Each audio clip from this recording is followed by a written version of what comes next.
bernama Yamada-san yang mengalami baby blues setelah melahirkan. Ia merasa tertekan dan tak sanggup melewatinya. Dan ada juga bidan Komatsu yang berkemungkinan bahwa dia beranggapan Yamada-san mengalami postpartum blues. Sehingga Komatsu-san mengunjungi dan mendampingi Yamada-san dalam merawat bayinya. Terus satu bidan yaitu Komatsu-san memiliki kisah masa lalu di mana ibunya dulu seorang bidan yang mementingkan pasien yang ingin melahirkan daripada keluarganya. Suatu saat pada masa ibunya ada klinik bersalin.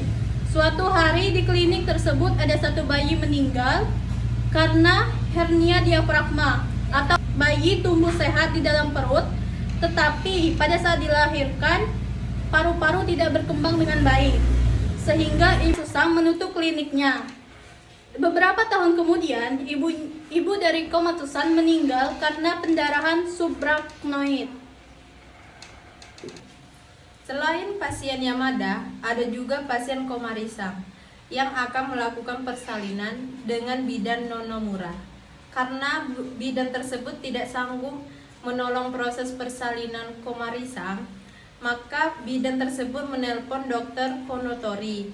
Setelah di rumah sakit, dokter Konotori mengatakan bahwa berdasarkan pemeriksaan saat ini, proses kelahiran terhentikan.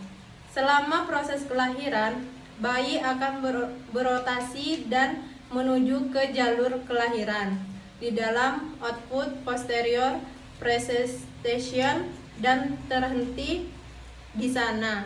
Karena itu proses kelahiran tidak bisa dilanjutkan dan kekuatan fisik bayi akan segera melemah. Jadi harus melakukan proses bedah sesar untuk mengeluarkan bayi sesegera mungkin. Tetapi pasien Komari-san tidak mau, karena jika proses kelahiran secara sesar, maka ia tidak akan merasakan menjadi ibu seutuhnya. Setelah dikasih pemahaman, ia harus melahirkan secara sesar dan bayi lahir secara sehat. Baik, di sini kami mendapatkan diagnosa kepada Nyonya Yamada-san, yaitu ketidaknyamanan pasca partum. Perasaan tidak nyaman yang berhubungan dengan kondisi setelah melahirkan. Penyebabnya yaitu kekurangan dukungan dari keluarga dan tenaga kesehatan. Untuk kriteria hasilnya yaitu keluhan tidak nyaman menurun 1, meringis nilainya menurun 1. Intervensi pada pasien Yamada-san. Monitor kegiatan menyusui, identifikasi kemampuan bayi menghisap dan menelan ASI, identifikasi payudara ibu, MIS, bengkak, putih lecet, mastitis, nyeri pada payudara. Monitor perlekatan saat menyusui, MIS, areola bagian bawah lebih kecil daripada areola bagian atas, mulut bayi terbuka lebar, bibir bayi terputar keluar, dan dagu bayi menempel pada payudara ibu. Hindari memegang kepala bayi, diskusikan dengan ibu masalah selama proses menyusui, ajarkan ibu menopang seluruh tubuh bayi, ajarkan ibu melepas pakaian bagian atas agar bayi dapat menyentuh payudara ibu. Anjurkan ibu untuk memegang payudara menggunakan jarinya seperti huruf C pada posisi jam 12-6 atau 3-9 saat mengarahkan ke mulut bayi. Anjurkan ibu menyusui menunggu mulut bayi terbuka lebar sehingga areola bagian bawah dapat masuk sempurna. Ajarkan ibu mengenali tanda bayi siap menyusu. Selanjutnya, implementasi pada pasien Yamada-san. Pada jam 8, perawat memonitor kegiatan menyusui ibu. Perawat mengidentifikasi kemampuan bayi menghisap dan menelan ASI. Perawat mengidentifikasi payudara ibu. Pada jam 9, perawat memonitor perlekatan saat menyusui. Evaluasi pada pasien Yamada-san. Masalah teratasi sebagian, intervensi dilanjutkan.